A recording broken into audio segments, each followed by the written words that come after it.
What's going on, y'all? VNCZ3 here, and welcome back to a new Magic Arena video. And what we have in front of us is a Gruul deck that I brewed up that I'm calling Sarkha'ns Monsters. And if you're looking for the complete deck list, then check the description below. There'll be a deck list link that'll take you to Aether Hub, as well as a typed up list so that you can highlight it, copy it, and directly import it into Magic Arena. But before we get into any kind of gameplay scoops, I'd like to kind of go over the list with you just a smidge, you know, the off cards that you wouldn't expect in a deck like this, because this is not your typical monsters deck. So here we go, right?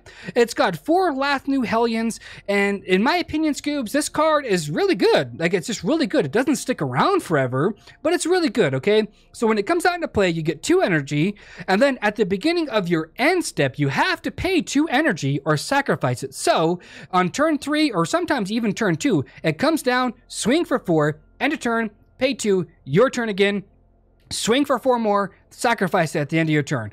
It already got its value. It got 8 damage in for you, Scoobs. It's pretty good in my opinion. Also, it works really good with Sarkhan's Unsealing, right? So turn 3, Sarkhan's Unsealing. Turn 4, you can go even 2 Lathnu Hellions, deal 8 damage on the board, and then swing for 8. 2 turns in a row. Like, it's really, really good.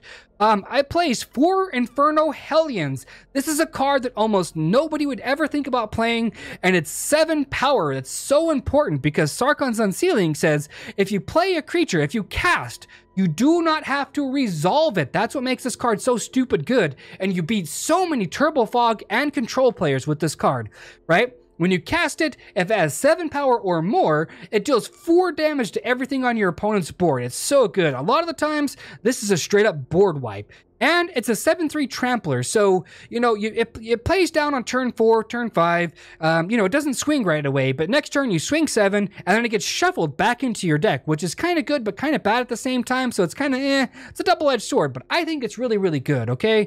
And it plays 4 Crocodile of the Crossing. This is another hasty creature. Look, if you draw this later in the game, sometimes you want to put a -1 counter, like on an elf. It kills the elf, but this card still remains a 5/4 haster. So it gets away, it gets around like an abrade. Like I said, when you cast it, it's still going to do 4 damage to any target, as well as swing for 4 or 5 the same turn it comes out. So it's really, really hasty. The 4 Vine Mare and the 4 Carnage Tyrants, a lot of the games I played, Scoobs, with this deck, they just end the game on the spot because you're like, in today's meta, there's so much spot removal. Almost every single player I've ever met in real life or in the game, they just play a ton of spot removal. And these cards allow you to just win, just like that. But anyways, guys, look, thanks for spending some of your quality time to come hang out with me today. And, yeah, enjoy the gameplay. Hit him for 8 in the face, +8. Pretty good. But I think I've still got lethal here. All right, we'll see. 1, 2, 3, 4, 5, 6, 7. Yeah, I still have lethal, because that's 8 lands. Ooh-wee, we've got the stretch out, Scoobs. 5, 4, 4. 1, 2, 3. Deal 8 more. Yep, that's pretty good.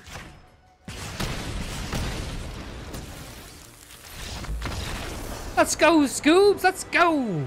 No big surprise, Scoobs. Well, we got to keep it. We got play on turn 3. Hopefully we draw into a land, go Sarkhan's Unsealing, board clear, swing for 8 the same turn it comes out. It's pretty good. Hopefully we draw into a land. Adventurous Impulse? Okay.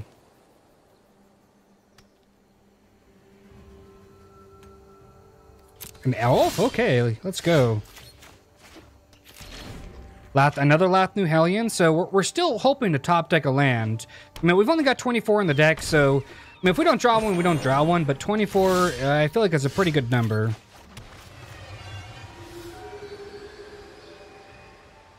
Servant. We've got Llanowar Elves and Servant of the Conduits as like mana dorks, but we're just kind of hoping that we can draw into at least a singular land. It would be really great. Oh, wow. So, Winding Constrictor into... There we go. We got there.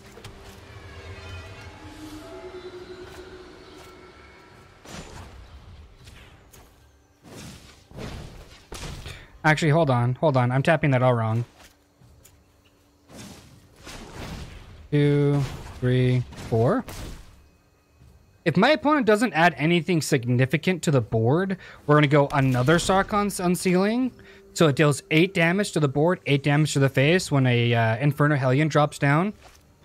Such a stupid good card. It really is. I feel like we have to... Oh, wow. Okay, let's go. I feel like we have to use the Inferno Hellion now, but judging off what I just seen, no. Yeah, we'll take 3. Rootbound Crag's really good here.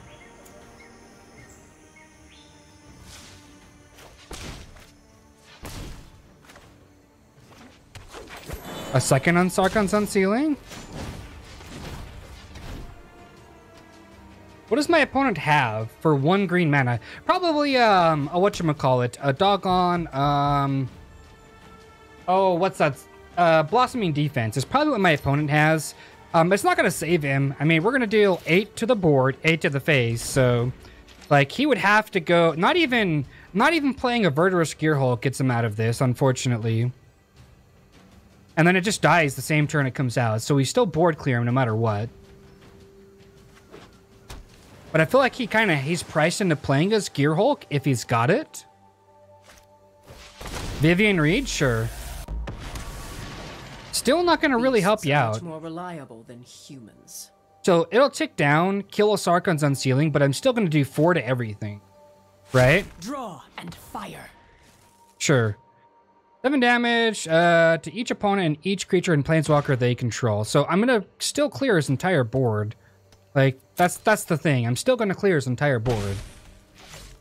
I was hoping to get 8 damage to the face, but that's fine. We'll go 1, 2, 3, and 4. Kill everything.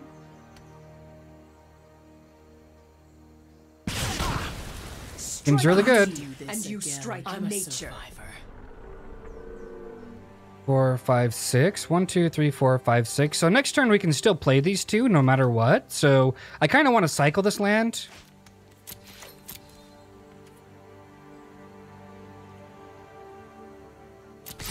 Yeah, I'm going to go all attacks. I'll cycle this next turn. You know, I should have played it, but it's another redraw for something else. So I'm going to sandbag it for just a smidge. Like I said, the damage that these two will provide are really good, because I'll go Sarkhan's Unsealing, right? Deal 4 to whatever he plays, or 4 to the face, and swing 4. And same thing goes with the other Lathnu, and they'll stay alive for 2 turns, so it's pretty good. Man, that Vivian Reed, this guy would be... Woo! Let's go, Scoobs! So, my opponent's on like some Sultai type of deck.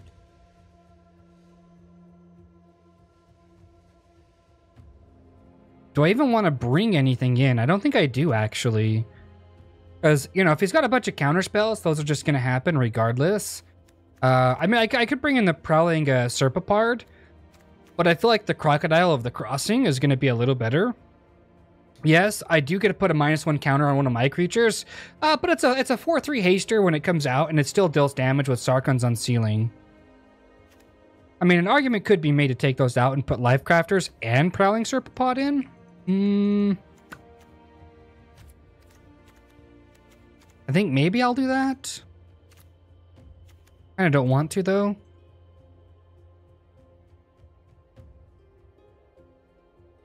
So I'm guessing my opponent's playing Scarab God, or maybe it's just a Sultai Explore deck. How do I deal with that? Didn't really get targeted, so... Yeah, let's go like that. Let's take out these 2 crocodiles, or these 4 crocodiles. I want to shore up just in case my opponent is playing like a bunch of Essence Scatters, things like that. I don't want to have to put up with it, you know what I mean? So the Serpopards are pretty good, right? They're really good. And not only that, but they still trigger the Sarkhan's Unsealing.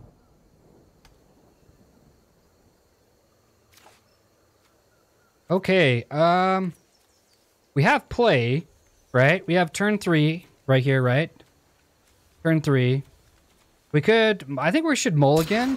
like our opponent here. And this is a much better hand because at least we have a Sarkha'ns Unsealing. We'll keep it. And we can go boom, boom, boom. This will have to go to the bottom. We're looking for an elf or just something to accept. Another Carnage Tyrant. I guess we do play with 4 of them in the deck. Carnage Tyrant's so good. He really is. He's one of the 2 types of creatures we've got that can accelerate us rapidly. Are we going to get a turn 3 Sarkha'ns Unsealing? Turn 4 Glorybringer? Seems really good.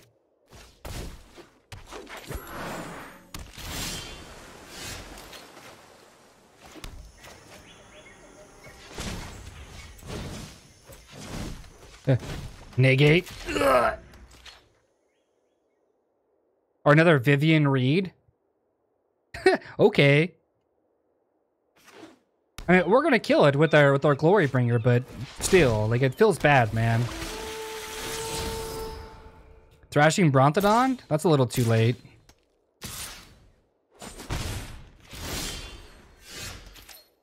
I almost played that land wrong. 1, 2, 3, 4, 5. 4 to your face. We'll exert it, deal 4 more damage to your face. So, part of me wants to keep this guy not exerted, right? But I figure, look, it's a removal on a stick, right? So, not exerting it, I could just not get the value out of it. And so my opponent is 100% priced into using his whole turn to using his Thrashing Brontodon on the Sarkha'ns Unsealing. See? 2 cards in hand. It's pretty much game over. Like, unless my opponent drops or pulls like a God for, not a God for a skip, but like a Scarab God or something of the sort, like, it's game over.